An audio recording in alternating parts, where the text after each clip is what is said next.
So all these breakthroughs raises concerns about the human element. You and I have had many conversations on this, but we need to tell the whole audience there is a huge concern that AI is going to displace jobs. And you've been arguing the opposite. Obviously, the build-out of AI, as you talked about, the biggest infrastructure build-out in history is going to occur, which energy is creating jobs.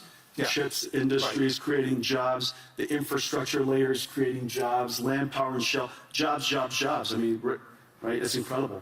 So let's get into a little more detail. So you actually believe we're going to face labor shortages. And so how do you see that AI and robotics changing the nature of work rather than eliminating it? Yeah, there's several different ways that we could think through it. First of all, this is the largest infrastructure build-out in human history. Yep. That's going to create a lot of jobs. And it's wonderful that the jobs are related to tradecraft. And we're going to have plumbers and electricians and construction and steel workers and network technicians and people who install and fit out the equipment. And all of these jobs, we're going to, in the United States, we're seeing quite a significant boom in this area. Salaries have gone up, nearly doubled. Yeah. And so we're talking about six-figure salaries for people who are building chip factories or computer factories or AI factories. And we have a great shortage in that. And I'm really delighted to see so many people in so many countries really recognizing this important area. You know, everybody should be able to make a great living. You don't need to have a PhD in computer science to do so. And so I'm delighted to see that.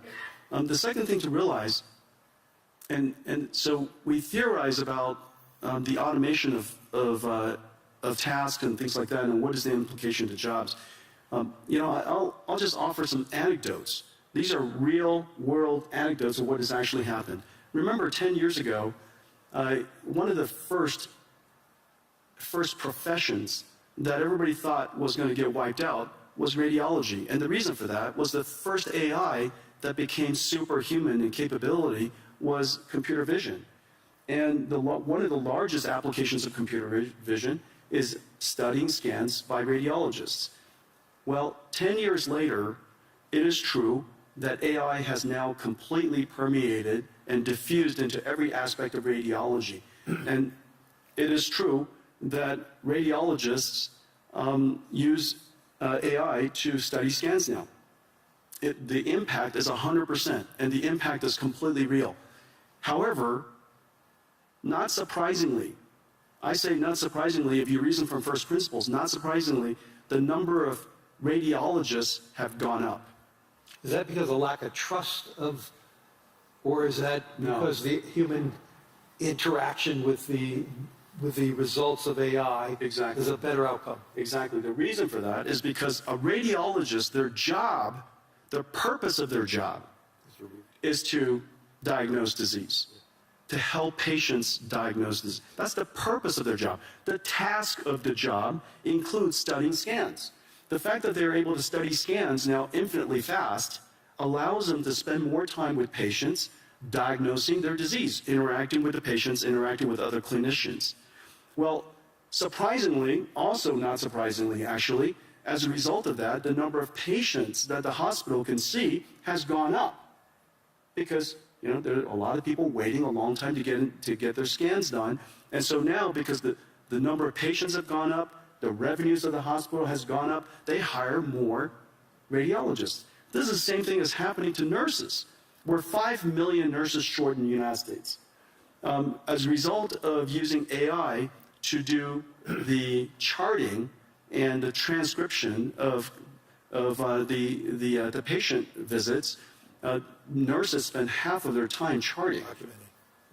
And now they could use AI technology, and one particular company, Abridge, a partner of ours, doing incredible work.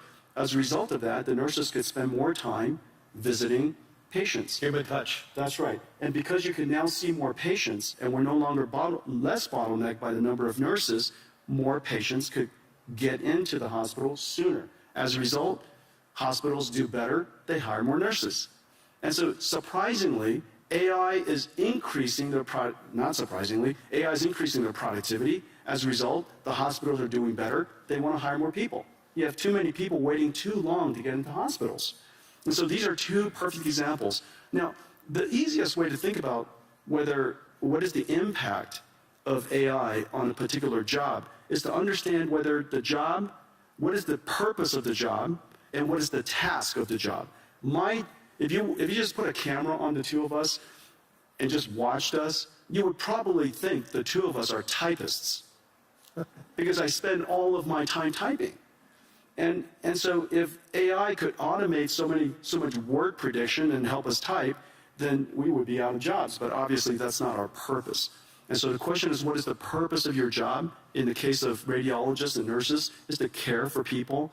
And that purpose is enhanced and made more productive because the task has been automated. And so to the extent that you can reason about each one of the people's purpose versus the task, I think it's a helpful framework.